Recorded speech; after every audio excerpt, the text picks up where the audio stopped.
మనం కట్టిన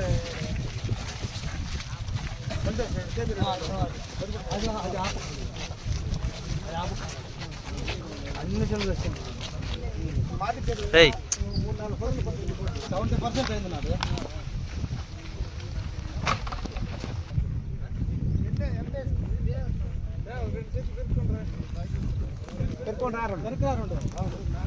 ఊరికే ఎన్ని కాసినాయి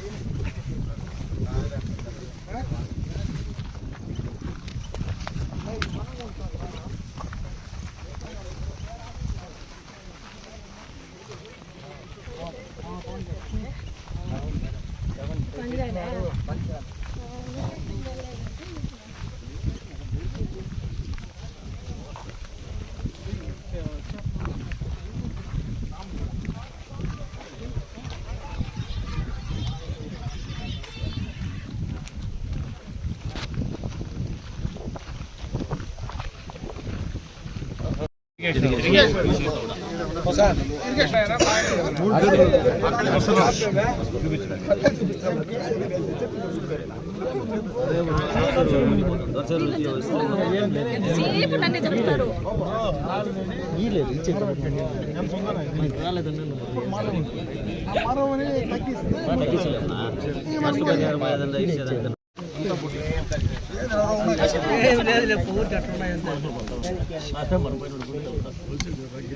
కాయ కూడా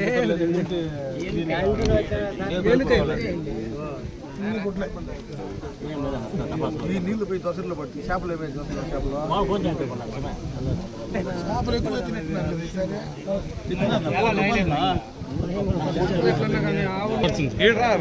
సదనంలోకి రాని అది నిల్చుకుని కూడా కష్టం నాకు కొంచెం మీరు అంతా వెనకాల అన్న వెనకాల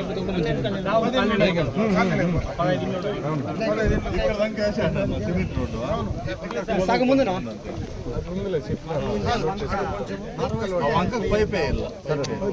చిన్న కలవట్ కట్టి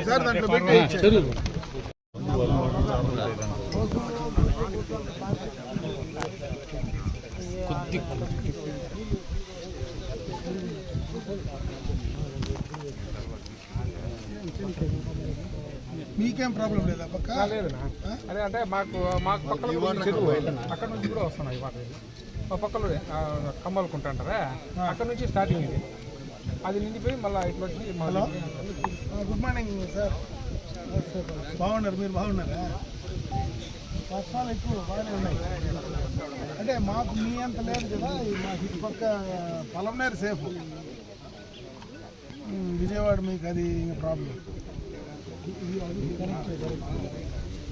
ఏం లేదు సార్ చిన్న ఇష్యూ ఇక్కడ మనకు ఈ పొల్యూషన్కి ఒక ఇష్యూ వచ్చింది ఈ ఫామ్ గేట్ అని ఇక్కడ ఒక డైరీ ఉంది మన 4 రోడ్లు మీకు ఐడియా ఉంటుంది మీరు కలెక్టర్ చేసినారు కాబట్టి ఇక్కడ మన 4 రోడ్స్ క్రాస్ ఉంది కదా పొలంనేరు దాటితేనే టువర్డ్స్ బెంగళూరు మనకు ఇండస్ట్రియల్ ఎస్టేట్ ఉంది ఇక్కడ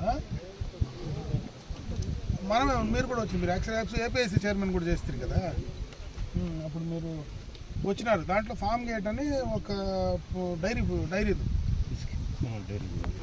దాంట్లో ఏమైందంటే వాడు ఈటీపీ మేనేజ్ చేసినట్లేదు ఆ నీళ్ళన్నీ వదిలేసినాడు ఇక్కడ 3-4 చెరువుల్లో మొత్తం చేపలంతా తెచ్చిపోయాయి అది ఒకసారి మన వాళ్ళు ఎవరైనా పంపించి అసలు వాటికి ఏం జరుగుతూ ఉంది పంపించండి మీరు ఇమీడియట్ ఎస్ అది ఏమైందో ఎందుకంటే ఇప్పుడు అదే సార్ అది ఇంకో ప్రాబ్లం ఏమైందంటే మనకు శంకరాయలపేట చెరువు మీకు ఐడియా ఉంటుంది చాలా పెద్దది శంకరాయలపేట అంటే పెద్ద ట్యాంక్ కదా చాలా పెద్ద పుంగనూరు కాన్స్టిట్యున్సీలోనే పెద్ద ట్యాంక్ పాత చాలా పెద్ద ట్యాంక్ అది పాత పుంగనూరు ఇప్పుడు పొలంనేరు అది జిల్లాలోనే పెద్దది అది ఇప్పుడు ఈ నీళ్లు దానికి పోతున్నాయి ఇది పోయి ఇంకా ఆ చెరువు స్పాయిల్ అయిందనుకో చాలా పెద్ద ఇష్యూ అయిపోతుంది చాలా పెద్ద ఇష్యూ అవుతుంది మీరు ఇమీడియట్గా పంపించి చెక్ చేయమనండి అసలు ఏం జరుగుతుందో ఓకే ఓకే ఓకే అట్లే సార్. ఓకే ఓకే బాగున్నారు మీరు బాగున్నారా? నేను వస్తాను ఈసారి వచ్చినప్పుడు మీకు లేలే నా అవసరం కూడా ఉంది. నేను కూడా జస్ట్ ఏమంటూ నేను విజయవాడకు వస్తాను, థర్డ్ వస్తాను. ఏదో హౌస్ కమిటీకి నన్ను వేసినారు అనవసరంగా. నేను థర్డ్ నేను ఉంటాను సార్, అక్కడే అసెంబ్లీలోనే ఉంటాను. మీకు ఫోన్ చేస్తాను లేదు అవసరం. అవును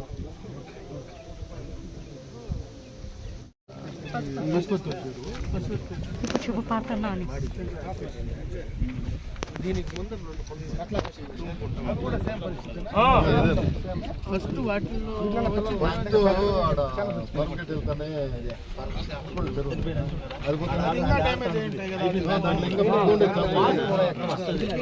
మళ్ళా రెండేది పడతావు, ఎందుకు వస్తారా పడుతుంది.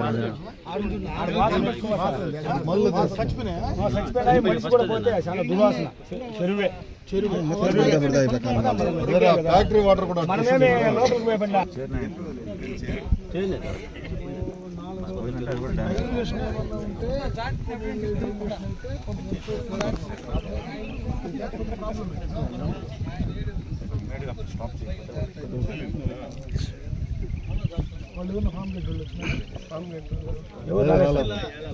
మొన్న దండగా చెల్లెన్న వద్దులే చెప్పేసి ఫిషరీసా ఎందుకు అయ్యింది కెమికల్ అప్పుడు వాళ్ళు కంట్రోల్ చేసి వాళ్ళు ఈటీపీ ఆ ప్లాంట్ పెట్టుకోవాలి, ట్రీట్మెంట్ ప్లాంట్. అది మళ్ళీ వచ్చి ధర్నా చేసి పెద్ద గలాట అయితే మళ్ళీ ప్లాంట్ పెట్టుకొని వర్క్ చేయాలి. రన్నింగ్ లో పెట్టుకోవాలి. ఇప్పుడు ఏంటంటే ఈ ఇయర్ వాళ్ళు ఆ ఫంక్షన్ కాకుండా ఆపేస్తారు. ఎందుకంటే వాటర్ దాన్ని వాడుకుంటున్నారు.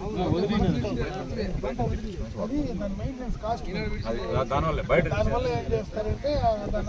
వాటర్ బయట తెప్పించుకుంటున్నారు. లేదా పక్కన ఎస్ఎస్ఐడ్ లో బోర్ ఉంది, ఆ బోర్లో నెలకి 20,000 రూపాయలు ఇచ్చి ఆ మోటార్ నుంచి ఫిక్స్ చేసుకుంటున్నారు. అలా దాంట్లో షార్టేజ్ ఏమైనా వస్తే ట్యాంకర్లో తొలుచుకుంటున్నారు. దీనికన్నా అది దానికన్నా ఇది ఈజీగా దిగుతా ఉంది. పక్కన మోటార్ ఇది తీసుకుంటారు. అక్కడేం ప్రాబ్లం లేదు. మనకి ఎప్పుడు మనం ఎప్పుడు అంత ల్యాండ్ నోట్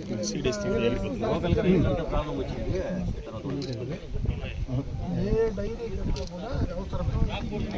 దానివల్ల పొల్యూషన్ మొత్తం గ్రౌండ్ వాటర్ అంతా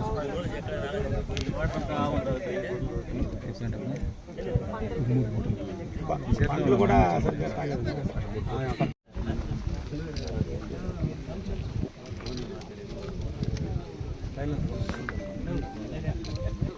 ఈ గొర్రెల దొడ్డే చుట్టుపక్కల ఉండేటువంటి 3 ట్యాంక్స్లో చేపలన్నీ కూడా చనిపోయినాయి.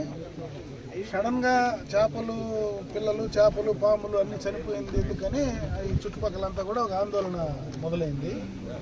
పక్కనే మనకి ఇండస్ట్రియల్ ఎస్టేట్ ఉంది కాబట్టి అక్కడ ఫామ్ గేట్ అనేటువంటి ఒక డైరీ ఉంది. ఆ డైరీ ద్వారా వచ్చినటువంటి వ్యర్థాల వల్ల ఇది పొల్యూట్ అయిందనేది ప్రిలిమినరీగా వీళ్ళు చెప్పేటువంటి పరిస్థితి. దానికోసం ఇప్పుడు పొల్యూషన్ సంబంధించినటువంటి పొల్యూషన్ కంట్రోల్ బోర్డు కూడా ఇప్పుడు ఇన్ఫార్మ్ చేయడం జరిగింది. అక్కడ వాళ్ళు ఈటీపీ ప్లాంట్ వర్క్ అవుతా ఉందా లేదా ఈటీపీ ప్లాంట్ ఉందా వాళ్ళకి లేదా, దాన్ని ప్యూరిఫై చేసి వదులుతున్నారా లేదా అనేది ఆ పొల్యూషన్ కంట్రోల్ బోర్డు వాళ్ళు చూస్తారు. అదేవిధంగా ఎంఆర్ఓ కానీ ఎంపీడీఓ కానీ కన్సర్న్ అధికారులందరూ కూడా ఒకసారి దాన్ని విజిట్ చేసి నిజంగా అక్కడ ఏం జరుగుతూ ఉంది, ఈ చెరువులు పొల్యూట్ అయ్యి ఈ చేపలు అవన్నీ చనిపోవడానికి కారణం ఏందనేది పూర్తిగా కూడా దానిపైన అధ్యయనం చేసి చేసేటువంటి పరిస్థితి ఉంది. ముఖ్యంగా దీన్ని కంట్రోల్ చేయాల్సినటువంటి అవసరం ఉంది. నిజంగా కానీ ఎక్కడైనా జరిగితే దాన్ని కంట్రోల్ చేయమని కూడా చెప్పడం జరుగుతూ ఉంది. అదేవిధంగా ఈ చెరువుల్లో ఏదైతే ఇవన్నీ చనిపోయాయో ఈ చుట్టుపక్కల ఉండేటువంటి రైతాంగం ఎవరైతే ఉన్నారో ఇక్కడ వాళ్ళు కొంచెం అప్రమత్తంగా ఉండాలి. ఎందుకంటే ఆవులు కానీ గొర్రెలు కానీ ఏమైనా వచ్చి మళ్ళీ ఆ నీళ్లు తాగితే అవి కూడా కొన్ని ఆరోగ్యపరంగా దెబ్బతిని అవి కూడా కొన్ని ఇబ్బంది పడేటువంటి పరిస్థితి ఉంది. కాబట్టి దానిపైన కూడా అప్రమత్తంగా ఉండమని చెప్పి నేను ఇక్కడ ఉన్నటువంటి రైతులందరూ కూడా కోరుకుంటున్నా. దాన్ని ఏం చేయాలనే దానిపైన ఆ పొల్యూషన్ కంట్రోల్ బోర్డు వచ్చి ఎక్కడ దీనికి తప్పు జరిగింది, ఎక్కడి నుంచి దీనివల్ల ఈ డ్యామేజ్ జరిగింది అనే దానిపైన ఈరోజు రేపు క్లియర్ కట్గా మనకు తెలుస్తుంది. కాబట్టి దాన్ని అధికారులందరూ కూడా చర్యలు తీసుకోవడం జరుగుతుంది. చర్యలు ప్రకారం రేపు ఏం చేయాలనేది ప్రభుత్వం నిర్ణయం తీసుకోవడం జరుగుతుందని తెలియజేస్తుంది.